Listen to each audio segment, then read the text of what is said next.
Welcome to Blind Reads, where we read stories that we have not previously read or, in some cases, heard of, in an attempt to widen our literary bubble. Today's story is The Signalman, authored by Charles Dickens and narrated by myself, Samuel Lawrence.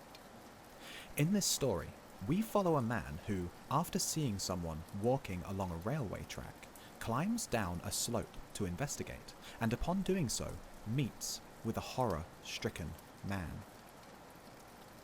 Enjoy.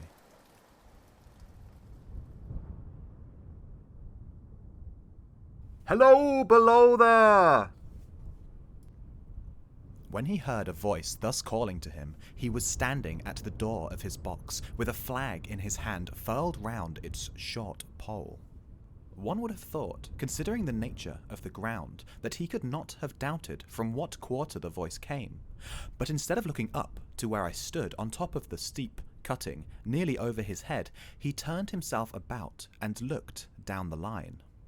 There was something remarkable in his manner of doing so, though I could not have said for my life what. But I know it was remarkable enough to attract my notice, even though his figure was foreshortened and shadowed down in the deep trench, and mine was high above him, so steeped in the glow of an angry sunset that I had shaded my eyes with my hand before I saw him at all. Hello, below! From looking down the line, he turned himself about again, and raising his eyes, saw my figure high above him. Is there any path by which I can come down to speak to you? He looked up at me without replying, and I looked down at him without pressing him too soon with a repetition of my idle question. Just then, there came a vague vibration in the earth and air, quickly changing into a violent pulsation and an oncoming rush that caused me to start back, as though it had force to draw me down. When such vapour as rose to my height from this rapid train had passed me and was skimming away over the landscape, I looked down again, and saw him refurling the flag he had shown while the train went by. I repeated my inquiry. After a pause, during which he seemed to regard me with fixed attention, he motioned with his rolled-up flag towards a point on my level, some 200 or 300 yards distant. I called down to him. All right. And made for that point. There, by dint of looking closely about me, I found a rough zigzag descending path notched out, which I followed.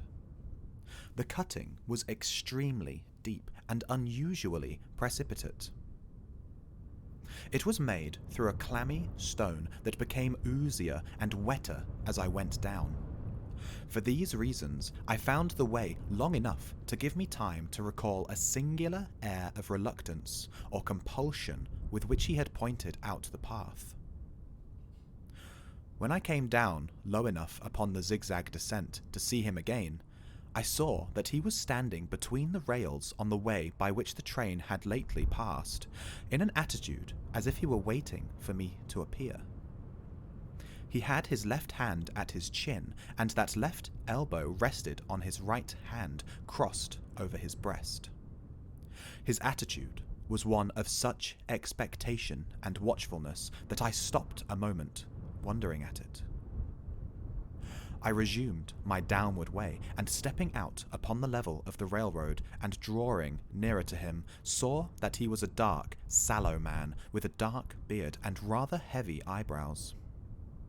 His post was in as solitary and dismal a place as ever I saw.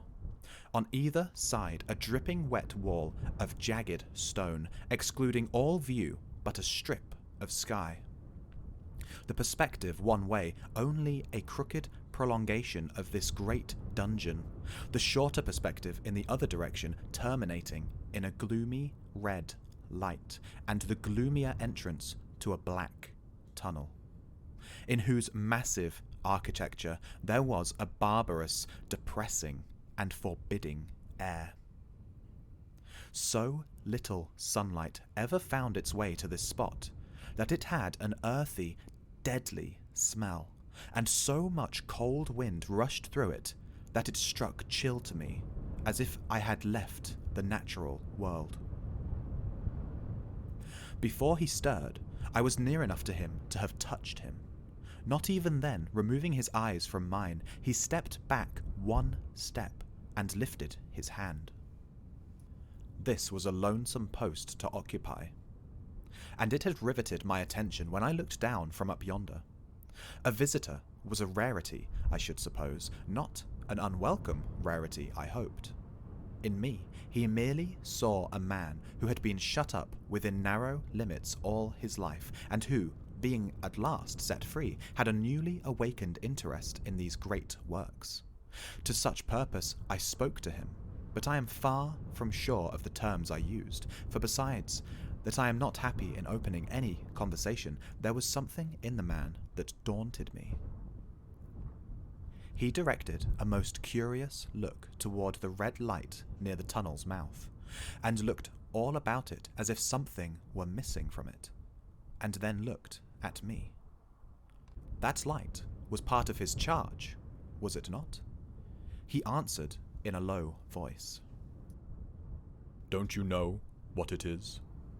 The monstrous thought came into my mind as I perused the fixed eyes and the saturnine face that this was a spirit, not a man.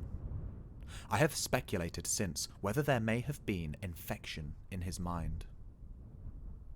In my turn, I stepped back, but in making the action, I detected in his eyes some latent fear of me. This put the monstrous thought to flight. You look at me, I said, as if you had a dread of me. I was doubtful, he returned. Whether I had seen you before. Where? He pointed to the red light he had looked at. There? I said. Intently watchful of me, he replied, but without sound. Yes. My good fellow, what should I do there? However, be that as it may, I never was there, you may swear. I think I may, he rejoined. Yes, I am sure I may. His manner cleared. Like my own, he replied to my remarks with readiness and in well-chosen words. Had he much to do there? Yes, that was to say, he had enough responsibility to bear, but exactness and watchfulness were what was required of him, and of actual work, manual labour, he had next to none. To change that signal, to trim those lights, and to turn this iron handle now and then, was all he had to do under that head. Regarding those many long and lonely hours of which I seemed to make so much, he could only say that the routine of his life had shaped itself into that form, and he had grown used to it. He had taught himself a language down here, if only to know it by sight, and to have formed his own crude ideas of its pronunciation could be called learning it. He had also worked at fractions and decimals, and tried a little algebra, but he was, and had been as a boy, a poor hand at figures.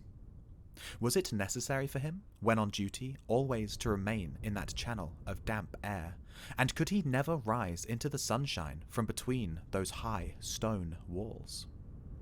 Why? That depended upon times and circumstances. Under some conditions, there would be less upon the line than under others, and the same held good as to certain hours of the day and night. In bright weather, he did choose occasions for getting a little above these lower shadows, but being at all times liable to be called by his electric bell, and at such times listening for it with redoubled anxiety, the relief was less than I would suppose.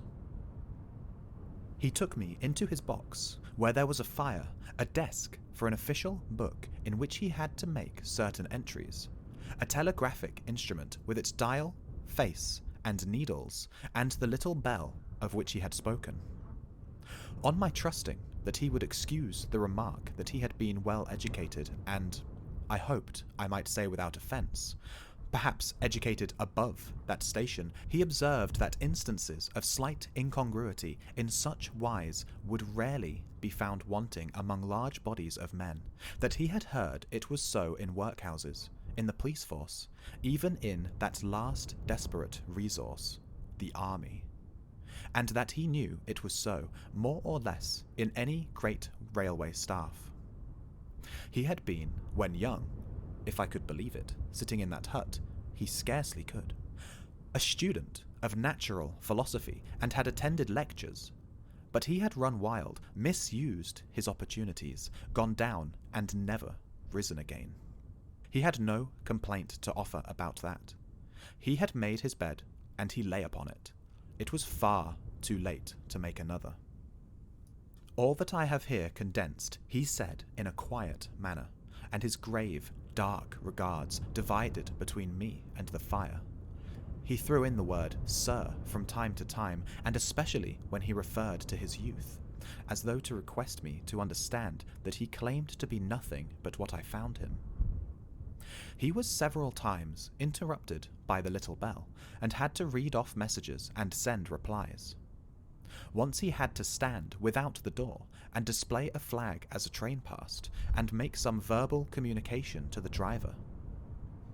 In the discharge of his duties, I observed him to be remarkably exact and vigilant, breaking off his discourse at a syllable and remaining silent until what he had to do was done.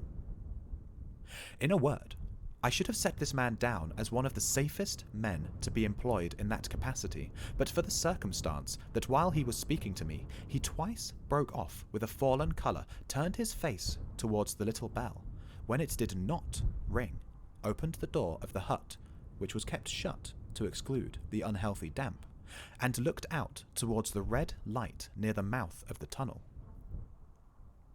On both of those occasions he came back to the fire with the inexplicable air upon him which I had remarked without being able to define, when we were so far asunder. Said I, when I rose to leave him, "You almost make me think that I have met with a contented man." I'm afraid I must acknowledge that I said it to lead him on. "I believe I used to be so," he rejoined, in the low voice in which he had first spoken. "But I am troubled, sir. I am troubled." He would have recalled the words if he could. He had said them, however, and I took them up quickly. "With what? What is your trouble?" "It is very difficult to impart, sir. It is very, very difficult to speak of. If ever you make me another visit, I will try to tell you."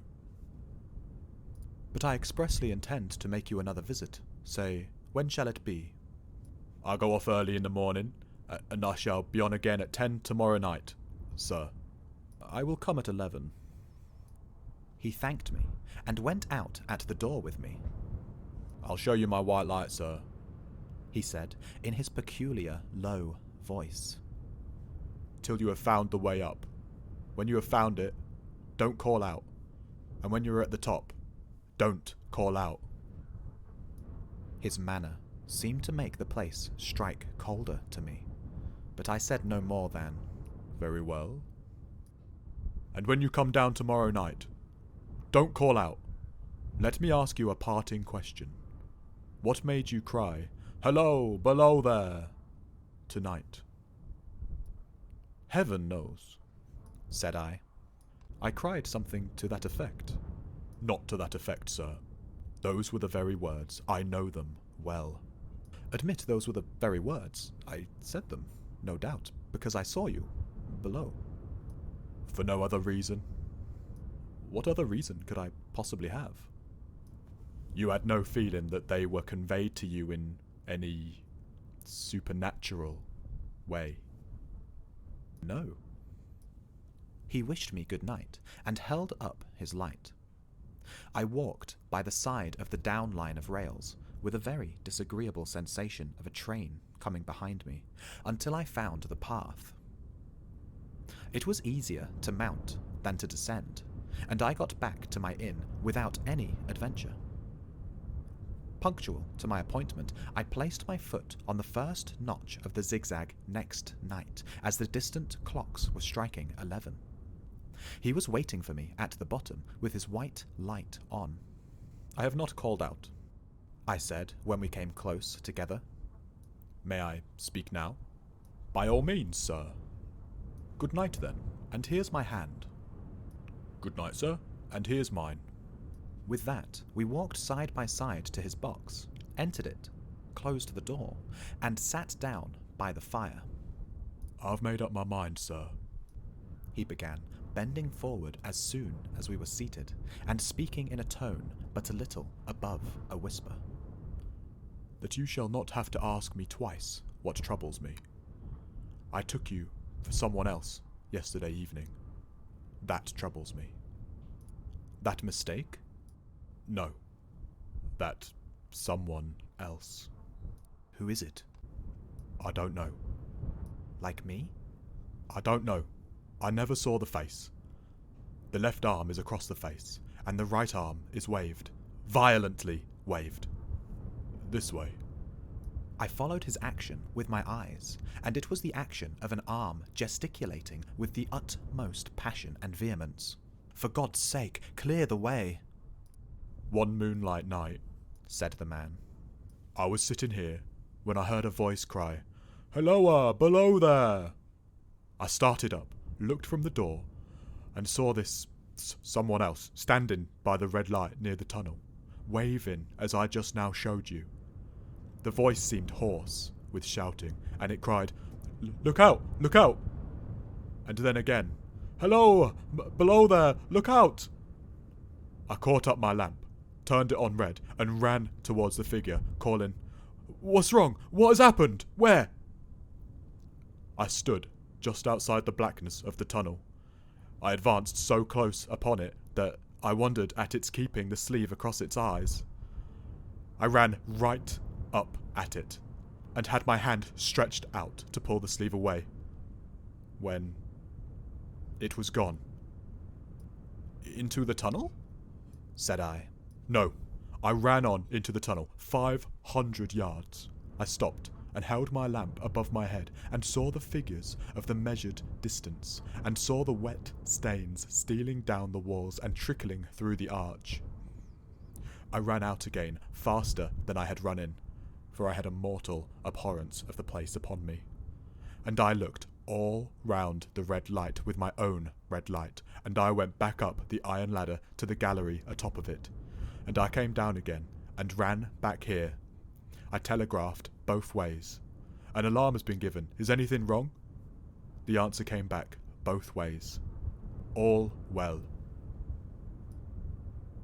Resisting the slow touch of a frozen finger tracing out my spine, I showed him how that this figure must be a deception of his sense of sight, and how that figures originating in disease of the delicate nerves that minister to the functions of the eye were known to have often troubled patients, some of whom had become conscious of the nature of their affliction, and had even proved it by experiments upon themselves. As to an imaginary cry, said I, do but listen for a moment to the wind in this unnatural valley while we speak so low, and to the wild harp it makes of the telegraph wires. That was all very well. He returned after we had sat listening for a while, and he ought to know something of the wind and the wires. He who so often passed long winter nights there, alone and watching. But he would beg to remark that he had not finished. I asked his pardon, and he slowly added these words, touching my arm. Within 6 hours after the appearance, the memorable accident on this line happened, and within 10 hours, the dead and wounded were brought along through the tunnel over the spot where the figure had stood. A disagreeable shudder crept over me, but I did my best against it. It was not to be denied, I rejoined, that this was a remarkable coincidence, calculated deeply to impress his mind. But it was unquestionable that remarkable coincidences did continually occur, and they must be taken into account in dealing with such a subject. Though to be sure, I must admit, I added, for I thought I saw that he was going to bring the objection to bear upon me, men of common sense did not allow much for coincidences in making the ordinary calculations of life. He again begged to remark that he had not finished. I again begged his pardon for being betrayed into interruptions. This, he said, again laying his hand upon my arm and glancing over his shoulder with hollow eyes, was just over a year ago. 6 or 7 months passed, and I had recovered from the surprise and shock, when one morning, as the day was breaking, I, standing at the door, looked towards the red light and saw the spectre again. He stopped with a fixed look at me. Did it cry out? No, it was silent. Did it wave its arm? No. It leaned against the shaft of light with both hands before the face, like this. Once more, I followed his action with my eyes. It was an action of mourning. I have seen such an attitude in stone figures on tombs. Did you go up to it? I came in and sat down, partly to collect my thoughts, partly because it had turned me faint. When I went to the door again, daylight was above me, and the ghost was gone. But nothing followed. Nothing came of this.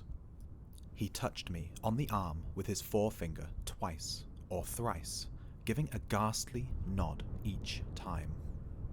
That very day, as the train came out of the tunnel, I noticed at a carriage window on my side what looked like a confusion of hands and heads, and something waved. I saw it just in time to signal the driver, "Stop." He shut off and put his brake on, but the train drifted past here 150 yards or more. I ran after it, and, as I went along, heard terrible screams and cries. A beautiful young lady had died instantaneously in one of the compartments, and was brought in here and laid down on this floor between us. Involuntarily, I pushed my chair back as I looked from the boards at which he pointed to himself. True, sir, true. Precisely as it happened, so I tell it to you. I could think of nothing to say, to any purpose, and my mouth was very dry. The wind and the wires took up the story with a long, lamenting wail. He resumed. Now, sir, mark this, and judge how my mind is troubled. The spectre came back a week ago. Ever since, it has been there, now and again, by fits and starts. At the light? At the danger light. What does it seem to do? He repeated, if possible with increased passion and vehemence, that former gesticulation of, "For God's sake, clear the way." Then he went on. I have no peace or rest for it. It calls to me for many minutes together in an agonized manner. Below there, look out, look out! It stands waving at me. It rings my little bell. I caught at that. Did it ring your bell yesterday evening when I was here? And you went to the door? Twice. Why, see, said I, how your imagination misleads you. My eyes were not on the bell, and my ears were open to the bell, and if I am a living man, it did not ring at those times, no, nor at any other time, except when it was rung in the natural course of physical things by the station communicating with you. He shook his head. I have never made a mistake as to that yet, sir. I have never confused the spectre's ring with the man's. The ghost's ring is a strange vibration in the bell that it derives from nothing else, and I have not asserted that the bell stirs to the eye. I don't wonder that you failed to hear it, but I heard it. And did the spectre seem to be there when you looked out? It was there. Both times? He repeated firmly. Both times. Will you come to the door with me and look for it now? He bit his underlip as though he were somewhat unwilling, but arose. I opened the door and stood on the step while he stood in the doorway. There was the danger light. There was the dismal mouth of the tunnel. There were the high, wet stone walls of the cutting. There were the stars above them. "Do you see it?" I asked him, taking particular note of his face. His eyes were prominent and strained, but not very much more so, perhaps, than my own had been when I had directed them earnestly towards the same spot. "No," he answered. "it is not there." "Agreed," said I. We went in again, shut the door, and resumed our seats. I was thinking how best to improve this advantage, if it might be called one, when he took up the conversation in such a matter-of-course way, so assuming that there could be no serious question of fact between us, that I felt myself placed in the weakest of positions. "By this time you will fully understand, sir," he said, "that what troubles me so dreadfully is the question, what does the spectre mean?" I was not sure, I told him, that I did fully understand. "What is its warning against?" he said, ruminating, with his eyes on the fire, and only by times turning them on me. "What is the danger? Where is the danger? There is danger overhanging somewhere on the line.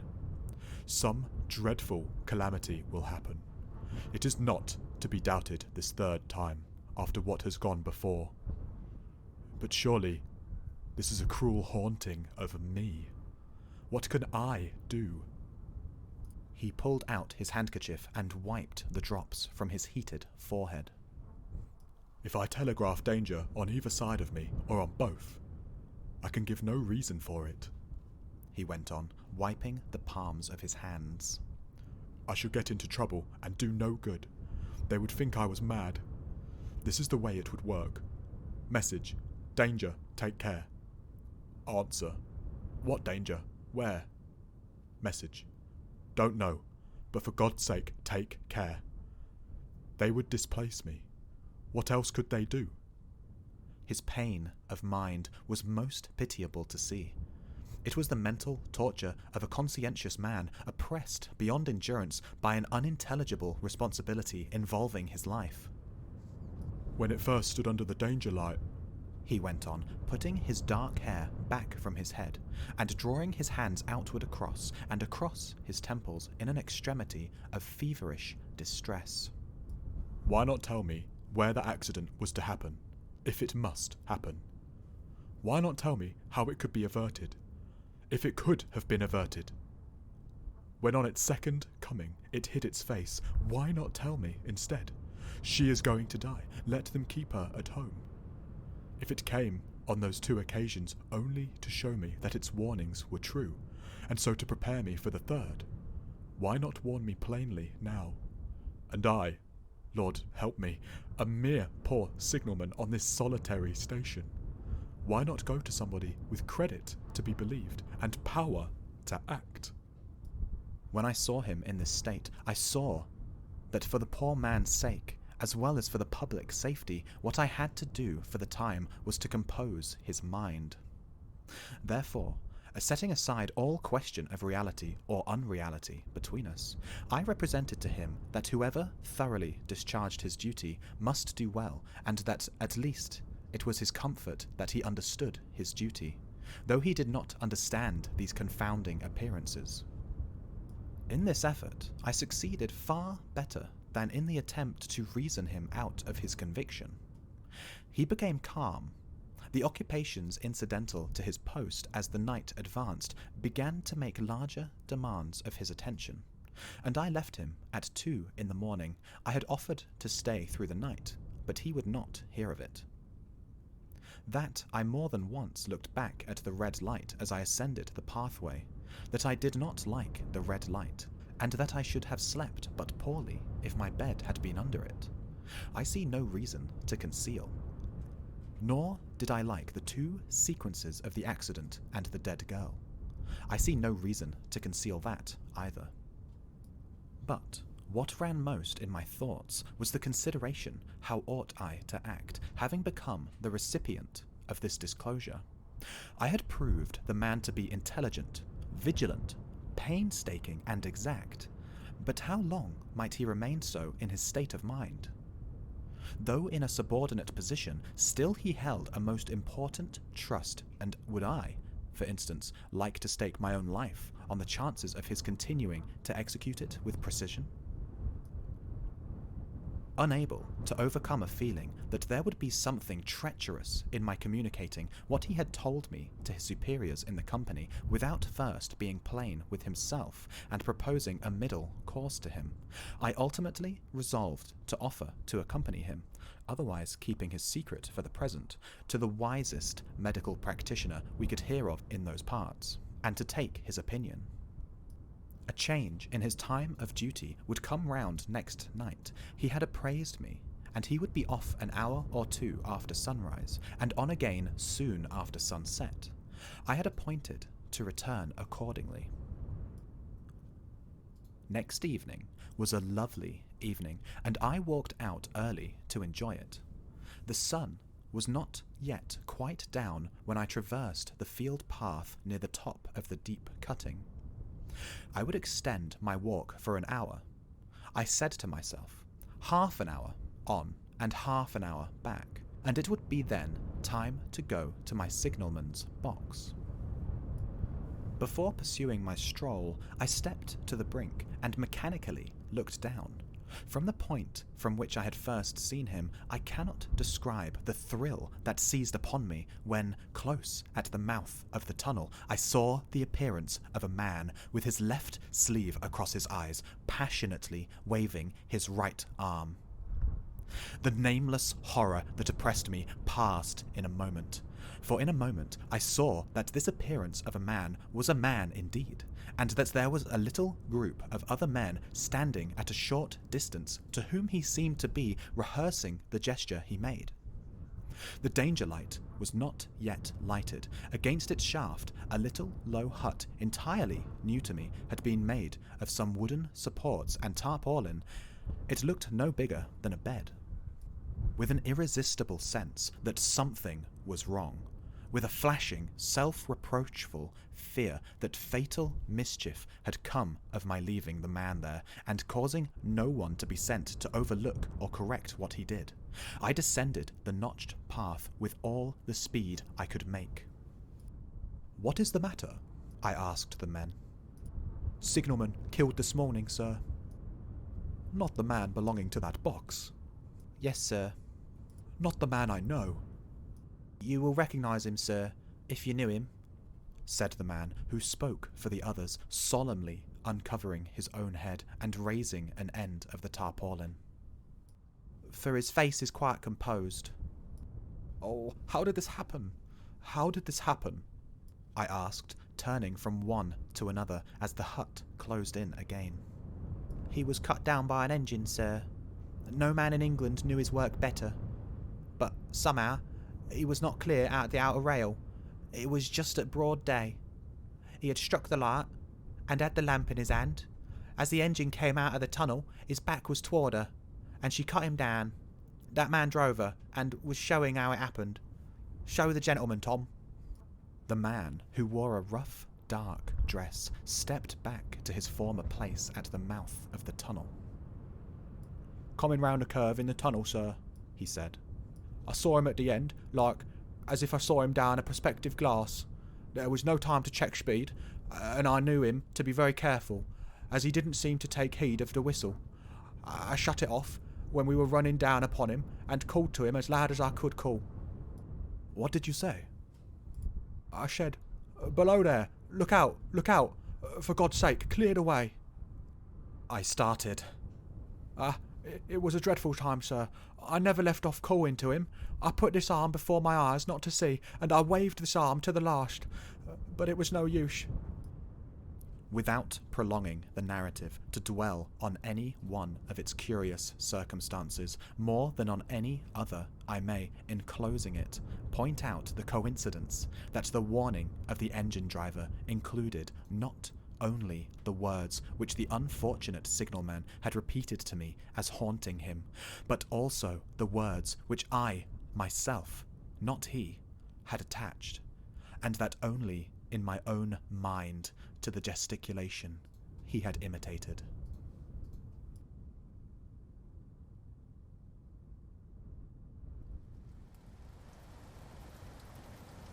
Well, there you have it.